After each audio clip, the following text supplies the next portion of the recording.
Assalamualaikum dan salam syaraku sayang bersama saya Al-Faiz Jumurin. Pembinaan rangkaian jalan raya di Kapit menunjukkan kegigihan Kerajaan Sarawak di bawah pimpinan Gabungan Parti Sarawak GPS untuk menaik taraf sosioekonomi penduduk tempatan. Menurut Menteri di Jabatan Premier Sarawak, Datuk John Sikitayai, dengan siapnya jalan yang menghubungkan Kapit, Song dan Kanawit, maka penduduk di bahagian Kapit bakal mengalami perkembangan ekonomi yang lebih baik pada masa depan.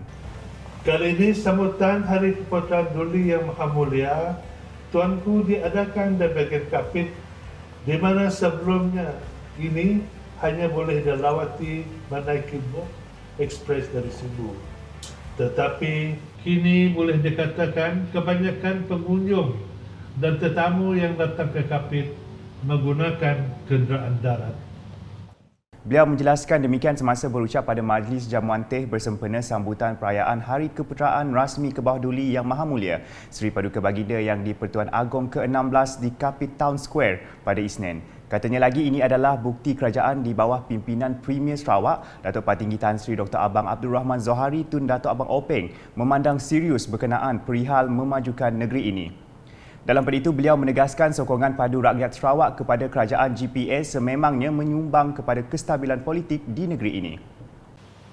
Apabila kita semua menikmati sebuah suasana politik yang stabil dan pemimpin-pemimpinnya bersatu padu, ianya memudahkan kerajaan untuk merancang dan melaksanakan berbagai pembangunan yang memberi manfaat kepada rakyat. Sementara itu, Datuk John Siki yang juga Menteri Bertanggungjawab bagi sambutan kali ini juga memberitahu ia amat bermakna kerana akhirnya acara-acara tonggak dapat disambut secara fizikal setelah beberapa tahun menghadapi kekangan akibat penularan wabak COVID-19.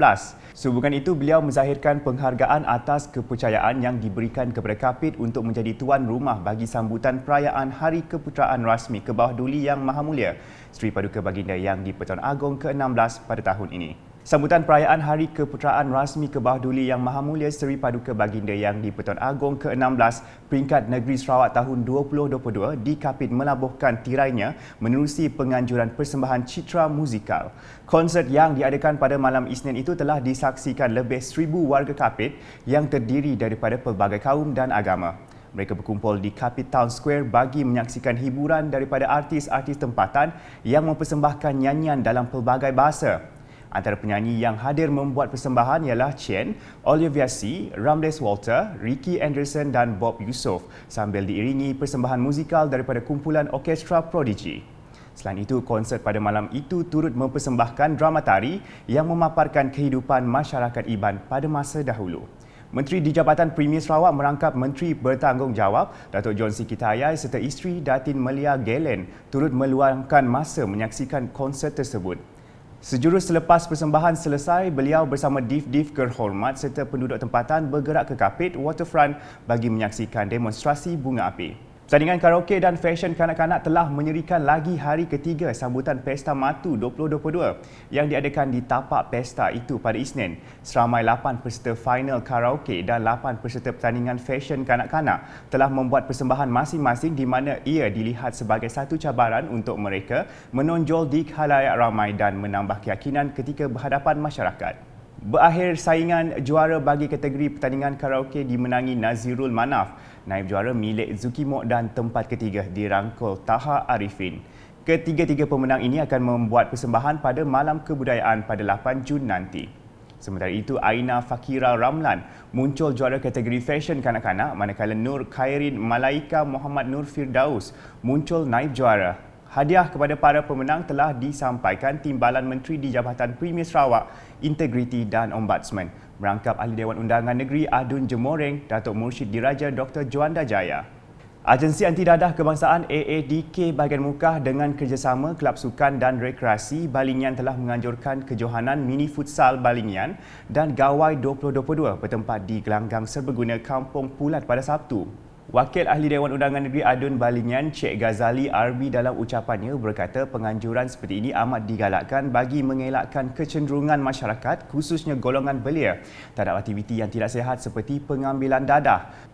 Jelasnya penyalahgunaan dadah bukan sahaja merosakkan diri sendiri malah turut mempengaruhi keluarga dan masyarakat. Dalam pada itu, penganjuran mini futsal tersebut melibatkan 8 pasukan seperti berikut. Dalam pertandingan itu, Unknown FT telah muncul juara dengan mengalahkan Pumali FT yang sekaligus muncul naib juara serta tempat ketiga dimenangi Kuala Mas FT dan Macha FT. Pasukan Armada SV muncul juara sekaligus memenangi Piala YB Datuk Jolahi Narawi dalam pertandingan bola sepak Piala YB Datuk Jolahi Narawi kategori veteran. Pertandingan itu telah berjaya menarik penyertaan 27 buah pasukan dan diadakan setiap hujung minggu di Padang Bola Sepak Kampung Menek Sebangan, Sebuyau di sini pada Ahad. Majlis penutupan dan penyampaian hadiah kepada pemenang telah disempurnakan Pegawai Tadbir Khas kepada Menteri Utiliti dan Telekomunikasi Sarawak, Yusof Buji yang mewakili Datuk Jolahi Narawi. Kemenangan pasukan Armada SV membolehkan mereka membawa pulang hadiah wang tunai berjumlah RM2,500 serta piala.